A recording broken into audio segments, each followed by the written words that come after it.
Well, hello, Professor. You came all the way to my room to... Oh. You've brought the materials from your lecture I slept through. I appreciate it. Thank you. It's rare for a nice professor like you to be so strict. Please, Professor, you must understand how difficult it is for me to fight the demon of drowsiness. Just talking about it makes me... It's not that I want to miss lectures. Exactly. Drowsiness is my arch nemesis. For some reason, I just can't seem to win against it. Just talking about it makes me sleepy.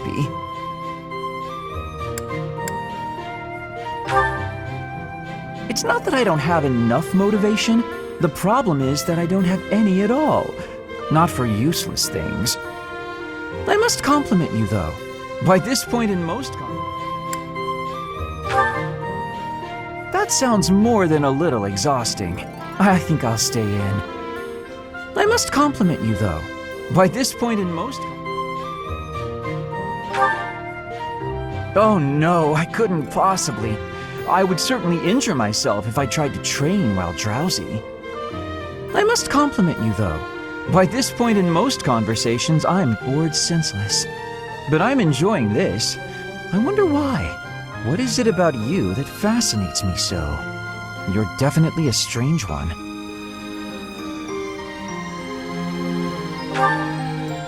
In truth, your very nature is odd. You're definitely not a commoner, but you don't seem like a noble either. You're something else. Or you could be a villain who came here to enact some evil plot. That wouldn't surprise me either. Hey, Professor, will you ever allow me to investigate that crest of yours? It won't hurt a bit, I swear. I'm sure I could find out all sorts of things about your crest. And you. Of course, I'm not as experienced with such research as Professor Hanneman, but I do what I can. Someday, I think I might like to become a crest scholar. You never know. Oh, don't trouble yourself. I didn't mean now. I've got a lot of other research I'm working on at the moment.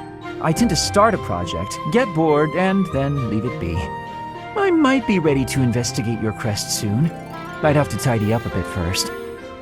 On that note, good night, Professor.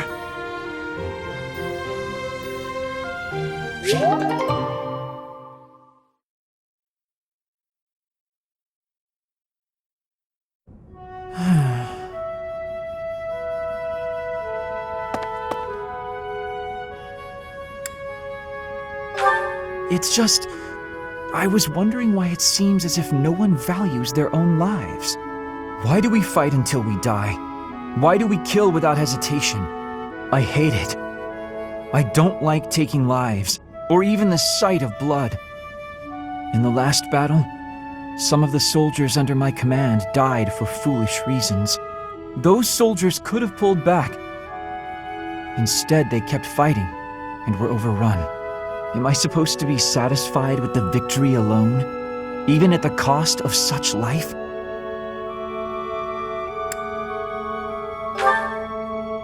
Really? Trading someone's life for a bit of honor and glory? You'll pardon me if I say I find that repulsive. Just the thought frightens me. I'm not... Exactly. I don't see the point. Honor? That's a foolish reason to give your life. Glory? Even worse. Just the thought frightens me. I'm not suited for battle, Professor. I'm happy you feel that way, but it seems like so much in our world is decided by who wins or loses a fight. Very little is accomplished via diplomacy or even simple decency. Professor, you take the time to lead me into... I suppose that's the nature of the world, isn't it? Professor, you take the time to lead me and teach me like this every day. Could the reason be that you don't want me to die on the battlefield? That's a bold statement, Professor. But for whatever reason, I want to believe you. You really are a strange person, you know. Professor, I wish to ask something of you. I don't want to kill. I don't want blood on my hands. I just want to lie on my back and soak up the sun filtering down through the trees. And I want you to help me make that a reality.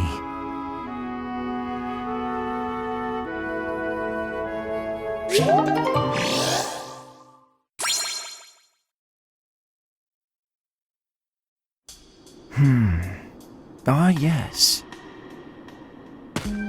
Professor, what brings you out so late? Oh, that was likely my voice. I've been worrying about something. I once asked you to help me make this the sort of world where I can simply nap my days away. Then I thought, if the world becomes a peaceful place, all my crest research might be for naught. Well, I don't see how crests have much use in times of peace. Certainly there are crests that make you stronger and could be used in engineering. And I suppose crests that increase magical abilities might help doctors heal injuries. Still, the possibilities seem limited. It's as if crests were designed to be used only in times of war. Their power meant to bring about death and destruction.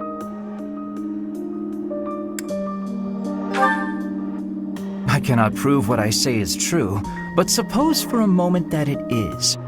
The longer this war goes on, the more useful my crest research becomes.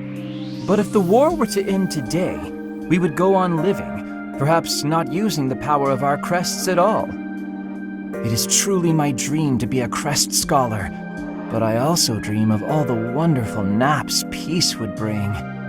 Saying it all out loud, it feels a rather stupid thing to worry over. Knowledge or peace, sleep or war. Thank you, Professor. I appreciate the sentiment.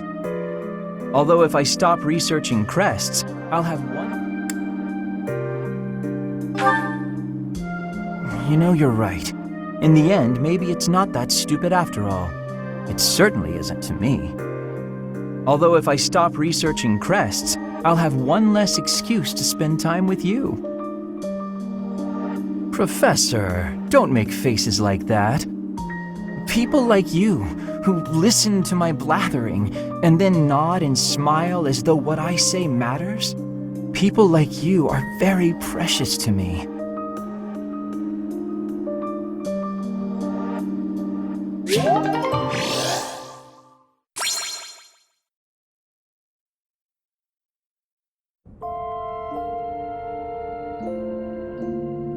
Professor, I've been waiting for you. How much time do you suppose we have spent together? Enough that I believe I can predict how you'll feel about something. The truth is, I want to ask you... Oh, is it noticeable? I imagine we've spent so much time together that you understand everything about me by now. The truth is, I want to ask you a once-in-a-lifetime question.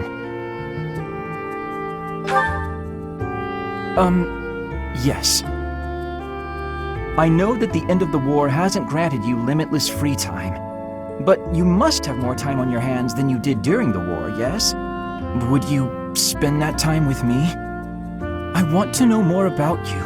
I want to solve the mysteries that surround you. I don't think I'll ever meet anyone more intoxicating than yourself. I want you to be mine, and I want to be yours. Here is proof of my desire. Will you accept it? Oh, thank goodness. I don't know what I would have done with myself had you turned me down. Though, I feel like I've come to understand rather a lot about you. So I didn't honestly think you'd reject me. Oh, just wait. I will understand you even more. Our future together has only just begun. Before I become bored of this business, I wished... You doubt me? But I was proven correct the very moment you took the ring. You'll see. I will come to understand you even more. Our future together has only just begun. Before I become bored of this business, I wish to learn all there is about your crest and your strength. And perhaps we'll even come up with ways I could help you guide Fodlan. I as a crest scholar and you as a leader of Fodlan. We will take our first steps together into this new world, the two of us working as one. Once things settle down, we can retire to the countryside. A place where the air is fresh, the lakes are full of fish, the sun is warm, and where we may nap deeply. Without naps, life is nothing but work. I value you too much to let you spend your whole life laboring for others. You're the hero of Fodlan, after all. Besides, naps are the entire point of retirement. It may be some time until we can nap beneath a tree, peaceful sunlight filtering through the branches. But when that day comes, to have you there lying by my side, paradise. And we will have made it so.